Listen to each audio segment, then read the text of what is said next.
Hey everybody, welcome in. We are doing a video making a backpack slash carrying case for the DJI Phantom 2. This one we've got the Vision Plus, so it's got the camera underneath there. We're basically going to make carrying cases for each of this. I've seen a post online, thought it might help out a bunch of people. I didn't see a whole lot as far as videos go. Basically, the backpack, which we'll link in the description, is a cheaper version of another one that's listed on several sites, which the backpack cost about 230 bucks. I wasn't willing to spend that much, so this backpack we picked up on Amazon for 60 bucks. And then the foam that you'll see is Kaizen foam, and that's this stuff here. You've probably seen it on quite a few shipping packages, stuff like that. Basically, we have a small layer in there already. It comes in a 4x2 piece, which is pretty big. And we're actually going to stack this a couple times and kind of carve it out. And we'll break this video up into segments, that way we don't have to hold this the whole time. We took the backpack, we took a piece of cardboard out, we started cutting around it to use this basically as our outline, placed this down on the Kaizen foam, left a little bit extra so that we could mold accordingly, and got that in there, and it fits pretty nicely. And we've got that going. We're going to make compartments for each of these, stand these up, make it deep enough to be able to put all this in, keep it safe and secure, and get all this going. So they've had in other videos, in Kaizen foam videos, if you want to look on how to cut that, you can also be able to tear it with your finger, and we'll try and get a little bit of video of that. But they've had razor blades, stuff like that. If you don't have any of that like me, a fillet knife works really well. Nice, thin, long, and cuts through this pretty easily.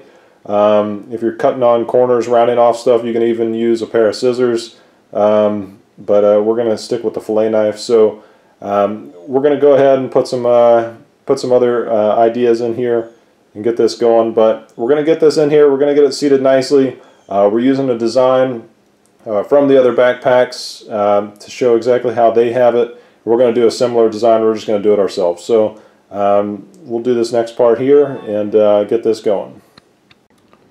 Alright, so this is the first piece we cut out. You don't have to have a perfect cut, although you can probably certainly do better than what we did here. We're going to use this as a basically tracing out the next level, because we're going to double this up and then cut down into it. All the edges, they're not perfectly rounded, which is okay. Any of the gaps that you fill that are empty, you can use loose pieces. You can cut these, tear these, into thinner pieces, cut them a little bit, and kind of mold out all the edges and surroundings if you didn't fit those. So if you're not a perfect cut like I am, you can certainly put smaller pieces in there to kind of fill that gap. It's not as pretty, but it does work, and that's just one option you can go with. That way you can feel more comfortable doing this.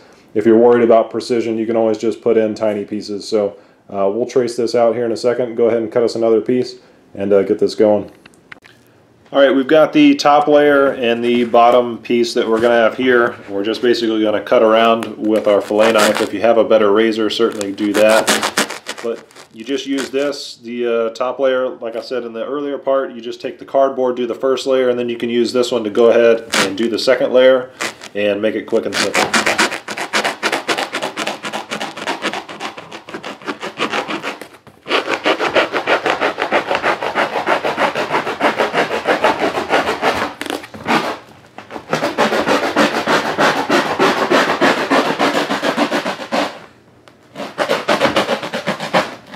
Get to the edges, you're going to want to try and round out the edges as best you can. If you can't fit those in, round them out that well, feel free to go ahead and use extra pieces. Go ahead and fit that in there. But it does tend to round out pretty nicely once it's in the bag. If it's bulging just a little bit, I think that's actually going to help stability a little bit, so you can't really do much damage there.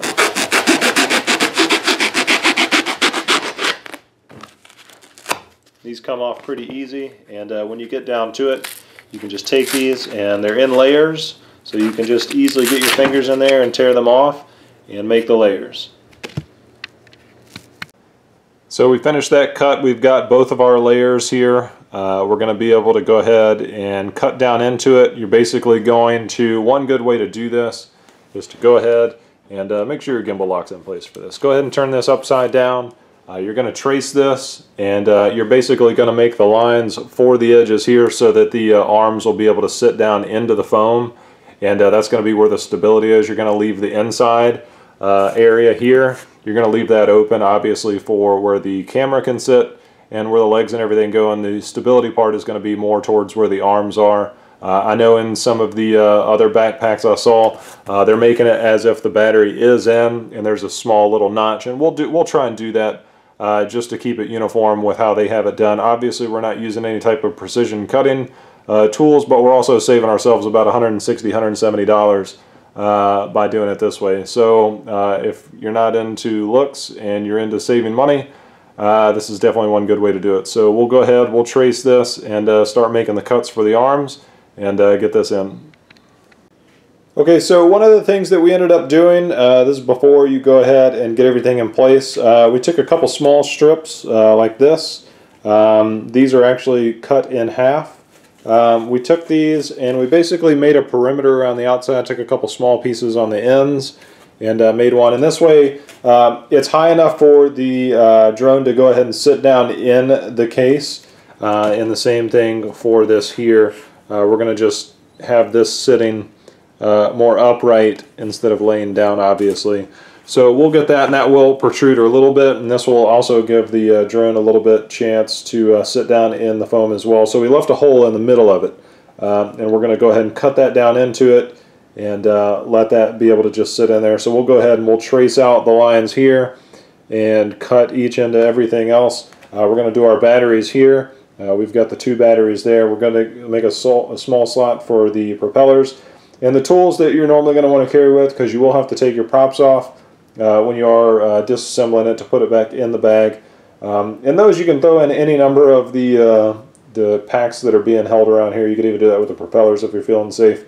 The other thing is, when we are done, we'll go ahead and throw a top on the propellers so they don't fall out during transport. And that's pretty easy right there. So we're going to go ahead and trace this and cut this in and go ahead and throw that down in there first, and then cut out everything else around it and get this thing wrapped up.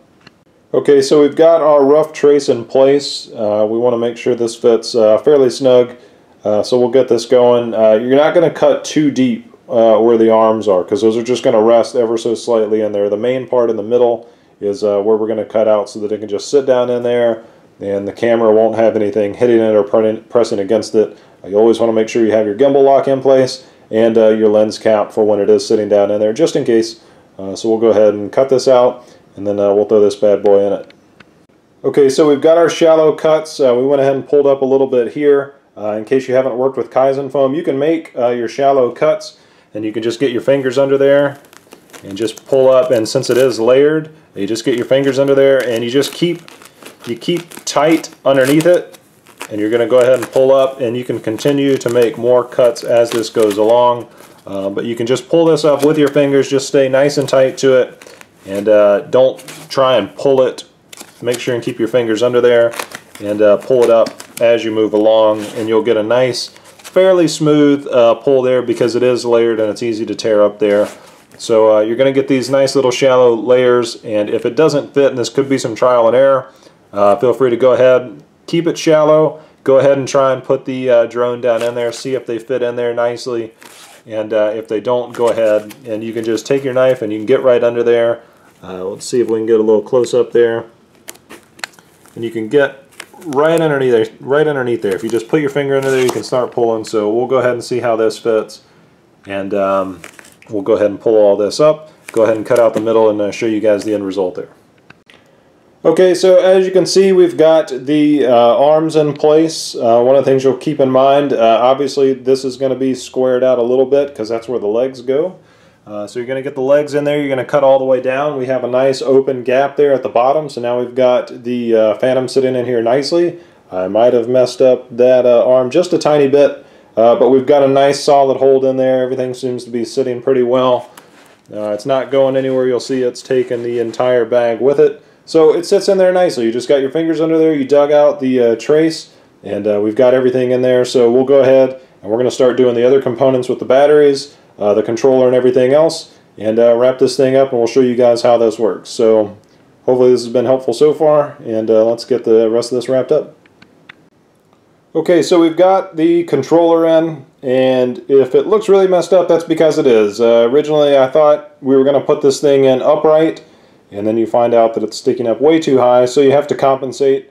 We've kind of butchered that. You can certainly put in some extra foam back there. The good thing is it is tight in this area, and it is going to be held upright. You'll see that it actually holds in there pretty good despite the fact that we've messed up. We went ahead and made some room for the controllers there so that those aren't getting caught.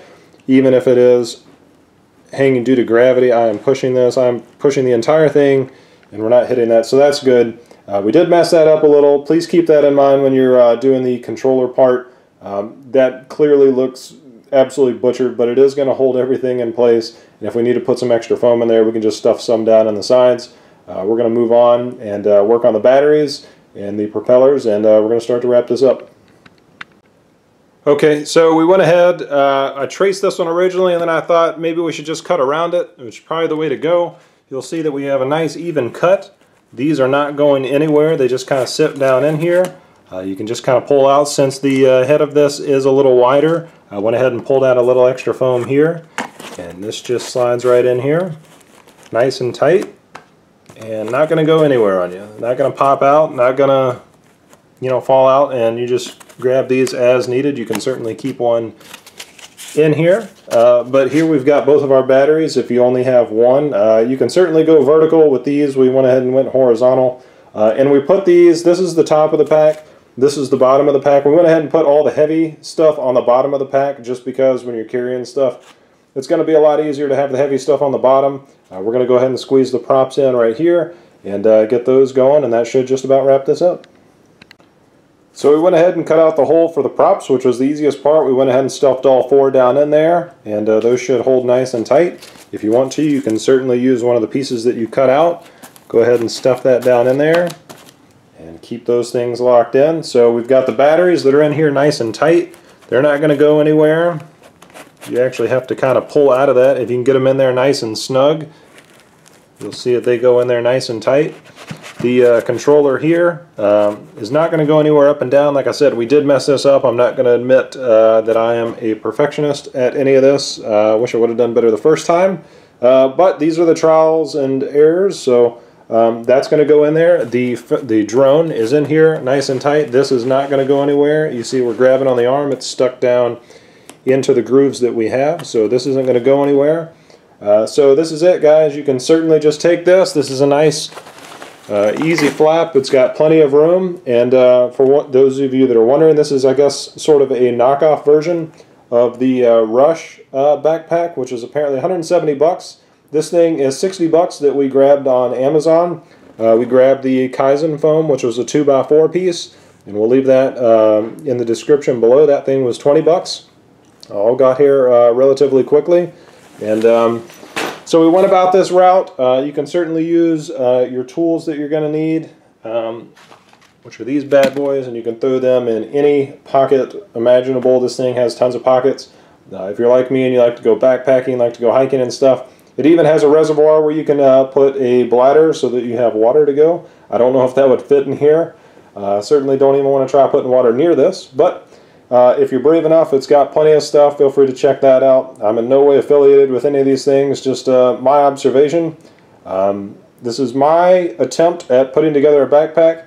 All in all, I spent about 80 bucks, 85 bucks, or I could have spent, I guess it's 230 before tax, so you're saving yourself 150, 160 bucks versus the actual handmade one. Hopefully you can do a little bit better job with the controller than I did.